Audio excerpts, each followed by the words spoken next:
جاوید پشاور سے ہی ٹرین کے زنانہ ڈبے میں ایک عورت کو دیکھتا چلا آ رہا تھا اور اس کے حسن پر نثار ہو رہا تھا۔ راولپنڈی اسٹیشن کے بعد اس نے راہ و رسم پیدا کی اور پھر لاہور تک پہنچتے پہنچتے اس نے سینکڑوں قسم کے منصوبے ذہن میں ترتیب دے ڈالے، لیکن لاہور پہنچ کر جب اسے معلوم ہوا کہ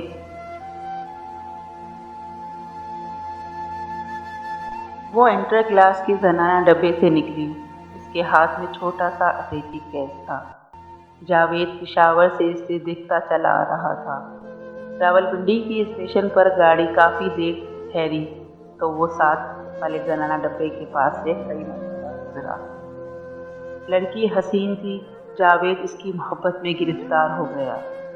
اس کی ناک کی بھنک پر چھوٹا سا تل تھا، گالوں میں ننھے ننھے گڑھے تھے جو اس کے چہرے پر بہت بھلے لگتے تھے۔ راولپنڈی اسٹیشن پر اس لڑکی نے کھانا منگوایا، بڑے اطمینان سے ایک ایک نوالا اٹھا کر اپنے منہ میں ڈالتی رہی۔ جاوید دور کھڑا یہ سب کچھ دیکھتا رہا۔ اس کا جی چاہتا تھا کہ وہ بھی اس کے ساتھ بیٹھ جائے اور دونوں مل کر کھانا کھائیں۔ وہ یقیناً اس کے پاس پہنچ جاتا، مگر مصیبت یہ تھی کہ ڈبہ زنانہ تھا، عورتوں سے بھرا ہوا۔ یہی وجہ ہے کہ جرأت نہ کر سکا۔ لڑکی نے کھانا کھانے کے بعد ہاتھ دھوئے جو بہت نازک تھے، لمبی لمبی مخروطی انگلیاں جن کو اس نے اچھی طرح صاف کیا، اور اٹیچی کیس سے تولیہ نکال کر اپنے ہاتھ پہنچے۔ پھر اطمینان سے اپنی سیٹ پر بیٹھ گئی۔ جاوید گاڑی چلنے تک اس کی طرف دیکھتا رہا، آخر اپنے ڈبے میں سوار ہو گیا اور اس لڑکی کے خیالوں میں غرق ہو گیا۔ معلوم تو یہ ہوتا ہے کہ بڑے اچھے گھرانے کی ہے، دونوں کلائیوں میں قریب قریب 12 سونے کی چوڑیاں ہوں گی، کانوں میں ٹاپس بھی تھے، 2 انگلیوں میں اگر میرا اندازہ غلط نہیں ہیرے کی انگوٹھیاں ہیں۔ لباس بہت عمدہ، کاٹن کی شلوار، ٹفٹیاں کی قمیض، شینون کا دوپٹہ۔ حیرت ہے کہ گھٹیا درجے میں کیوں سفر کر رہی ہے۔ پشاور سے آئی ہے، وہاں کی عورتیں تو سخت پردہ کرتی ہیں، لیکن یہ برقعے کے بغیر وہاں سے گاڑی میں سوار ہوئی اور اس کے ساتھ کوئی مرد بھی نہیں، نہ کوئی عورت، اکیلی سفر کر رہی ہے۔ آخر یہ قصہ کیا ہے؟ میرا خیال ہے پشاور کی رہنے والی ہے، وہاں کسی عزیز سے ملنے گئی ہوگی، مگر اکیلی کیوں؟ کیا اسے ڈر نہیں لگا کہ اٹھا کر لے جائے گا کوئی؟ ایسے تنہا حسن پر تو ہر مرد چپٹا مارنا چاہتا ہے۔ پھر جاوید کو ایک اندیشہ ہوا کہ شادی شدہ تو نہیں۔ وہ دراصل دل میں طے کر چکا تھا کہ اس لڑکی کا پیچھا کرے گا اور رومان لڑا کر اس سے شادی کرے گا۔ وہ حرام کاری کا بالکل قائل نہیں تھا۔ کئی اسٹیشن آئے اور گزر گئے، اسے صرف راولپنڈی تک جانا تھا کہ وہاں ہی اس کا گھر تھا، مگر وہ بہت آگے نکل گیا۔ ایک اسٹیشن پر چیکنگ ہوئی جس کے باعث اسے جرمانہ ادا کرنا پڑا، مگر اس نے اس کی کوئی پرواہ نہ کی۔ ٹکٹ چیکر نے پوچھا، آپ کو کہاں تک جانا ہے؟ جاوید مسکرایا، جی ابھی تک معلوم نہیں، آپ لاہور کا ٹکٹ بنا دیجیے کہ وہ وہی آخری اسٹیشن ہے۔ ٹکٹ چیکر نے اسے لاہور کا ٹکٹ بنا دیا، روپے وصول کیے اور دوسرے اسٹیشن پر اتر گیا۔ جاوید بھی اترا کہ ٹرین کو ٹائم ٹیبل کے مطابق 5 منٹ ٹھہرنا تھا۔ ساتھ والے کمپارٹمنٹ کے پاس گیا، وہ لڑکی کھڑکی کے ساتھ لگی دانتوں میں خلال کر رہی تھی۔ جاوید کی طرف جب اس نے دیکھا تو اس کے دل و دماغ میں چونٹیاں دوڑنے لگیں۔ اس نے محسوس کیا کہ وہ اس کی موجودگی سے غافل نہیں ہے، سمجھ گئی ہے کہ وہ بار بار صرف اسے ہی دیکھنے آتا ہے۔ جاوید کو دیکھ کر وہ مسکرائی، اس کا دل باغ باغ ہو گیا، مگر جاوید پھر جذبات کی وجہ سے فوراً وہاں سے ہٹ کر اپنے ڈبے میں چلا گیا اور رومانوں کی دنیا کی سیر کرنے لگا۔ اس کو ایسا محسوس ہوتا تھا کہ اس کے آس پاس کی تمام چیزیں مسکرا رہی ہیں۔ ٹرین کا پنکھا مسکرا رہا ہے، کھڑکی سے باہر تار کے کھمبے مسکرا رہے ہیں، انجن کی سیٹی مسکرا رہی ہے، اور وہ بدصورت مسافر جو اس کے ساتھ بیٹھا تھا، اس کے موٹے موٹے ہونٹوں پر بھی مسکراہٹ ہے۔ اس کے اپنے ہونٹوں پر مسکراہٹ نہیں تھی، لیکن اس کا دل مسکرا رہا تھا۔ اگلے اسٹیشن پر جب وہ ساتھ والے کمپارٹمنٹ کے پاس گیا تو وہ لڑکی وہاں نہیں۔ اس کا دل دکھ سے رہ گیا۔ کہاں چلی گئی؟ کہیں پچھلے اسٹیشن پر تو نہیں اتر گئی جہاں اس نے ایک مسکراہٹ سے مجھے نوازا تھا؟ نہیں نہیں، غسل خانے میں ہوں۔ وہ واقعی غسل خانے میں ہی تھی۔ 1 منٹ کے بعد وہ کھڑکی میں نمودار ہوئی، جاوید کو دیکھ کر مسکرائی اور ہاتھ کے اشارے سے اس کو بلایا۔ جاوید کانپتا لرزتا کھڑکی کے پاس پہنچا۔ اس لڑکی نے بڑی مہین اور سریلی آواز میں کہا، ایک تکلیف دینا چاہتی ہوں آپ کو، مجھے 2 سیب لا دیجیے۔ یہ کہہ کر اس نے اپنا پرس نکالا اور 1 روپے کا نوٹ جاوید کی طرف بڑھا دیا۔ جاوید نے اس کو غیر متوقع بلاوے سے قریب برق زدہ تھا۔ 1 روپے کا نوٹ پکڑا لیا، لیکن فوراً اس کے ہوش و حواس برقرار ہو گئے۔ نوٹ واپس دے کر اس نے اس لڑکی سے کہا، آپ یہ رکھیں، میں سیب لے آتا ہوں، اور پلیٹ فارم پر اس ریڑھی کے طرف دوڑا جس میں پھل بیچے جاتے۔ اس نے جلدی 6 سیب خریدے کیونکہ وصل ہو چکی تھی۔ دوڑا وہ اس لڑکی کے پاس آیا، اس کو سیب دیے اور کہا، معاف کیجیے گا، وصل ہو رہی تھی اس لیے میں اچھے سیب چن نہ سکا۔ لڑکی مسکرائی، وہی دلفریب مسکراہٹ۔ گاڑی حرکت میں آئی۔ جاوید اپنے کمپارٹمنٹ میں داخل ہوتے کانپ رہا تھا، لیکن بہت خوش تھا۔ اس کو ایسا محسوس ہو رہا تھا کہ اس کو دونوں جہاں مل گئے ہیں۔ اس نے اپنی زندگی میں کبھی کسی سے محبت نہیں کی، لیکن اب وہ اس کی لذت سے لطف اندوز ہو رہا تھا۔ اس کی عمر 25 برس کے قریب تھی۔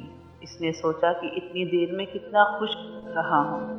آج معلوم ہوا ہے کہ محبت انسان کو کتنی تر و تازہ بنا دیتی ہے۔ وہ سیب کھا رہی ہوگی، لیکن اس کے گال تو خود سیب ہیں۔ میں نے جو سیب اس کو دیے ہیں، کیا وہ ان کو دیکھ کر شرمندہ نہیں ہوں گے؟ وہ میری محبت کے اشاروں کو سمجھ گئی۔ جب ہی تو وہ مسکرائی اور اس نے مجھے ہاتھ کے اشارے سے بلایا اور کہا کہ میں اسے سیب لا دوں۔ مجھ سے اگر وہ کہتی کہ گاڑی کا رخ پلٹ دو تو میں خدا کی قسم اس کی خاطر یہ بھی کر دیتا۔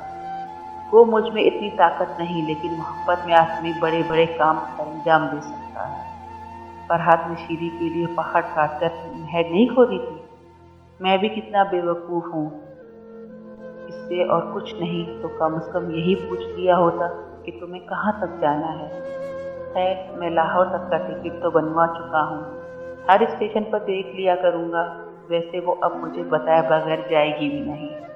شریف خاندان کی لڑکی ہے، میرا جذبہ محبت نے اس کا کافی متاثر کیا ہے۔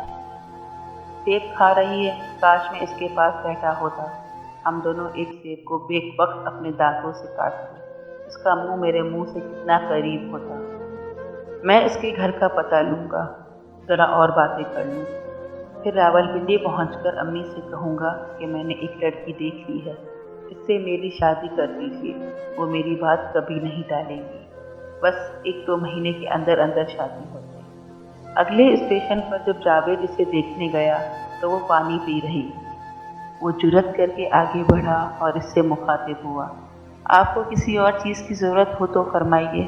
لڑکی مسکرائی، دل فریب مسکراہٹ، مجھے سگریٹ لا دیجیے۔ جاوید نے بڑی حیرت سے پوچھا، آپ سگریٹ پیتی ہیں؟ وہ لڑکی پھر مسکرائی، جی نہیں، یہاں ایک عورت ہے، پردہ دار، اس کو سگریٹ پینے کی عادت ہے۔ اوہ، میں ابھی لایا۔ کس برانڈ کی سگریٹ ہو؟ میرا خیال ہے وہ گولڈ فلیگ پیتی ہے، میں ابھی حاضر کیے دیتا ہوں۔ یہ کہہ کر جاوید اسٹال کی طرف دوڑا۔ وہاں سے اس نے 2 پیکٹ لیے اور اس لڑکی کے حوالے کر دیے۔ اس نے شکریہ اس عورت کی طرف سے ادا کیا جو سگریٹ پینے کی عادی تھی۔ جاوید اب اور بھی خوش تھا کہ اس لڑکی سے ایک اور ملاقات ہو گئی، مگر اس بات کی بڑی الجھن تھی کہ وہ اس کا نام نہیں جانتا تھا۔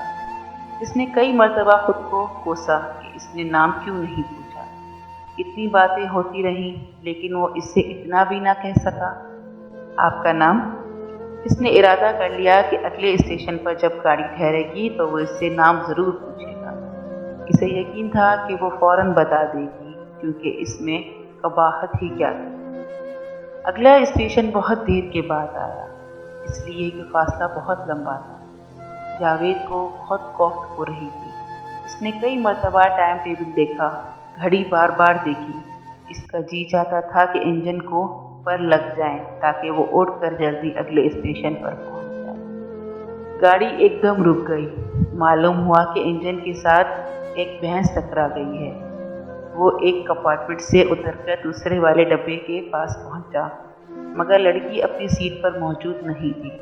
مسافروں نے مری کٹی ہوئی بھینس کو پٹری سے ہٹانے میں کافی دیر لگا دی۔ اتنے میں وہ لڑکی، جو غالباً دوسری طرف تماشا دیکھنے میں مشغول تھی، آئی اور اپنی سیٹ پر بیٹھ گئی۔ جاوید پر جب اس کی نظر پڑی تو مسکرائی۔ وہی دل فریب مسکراہٹ۔ جاوید کھڑکی کے پاس گیا، مگر اس کا نام نہ پوچھ سکا۔ لڑکی نے اسے کہا، یہ بھینس کیوں گاڑی کے نیچے آ جاتی ہیں؟ جاوید کو کوئی جواب نہ سوجا۔ گاڑی چلنے والی تھی، اس لیے وہ اپنے کمپارٹمنٹ میں چلا گیا۔ کئی اسٹیشن آئے مگر وہ نہ اترا۔ آخر لاہور آ گیا۔ پلیٹ فارم پر جب گاڑی رکی تو وہ جلدی جلدی باہر نکلا۔ لڑکی موجود تھی۔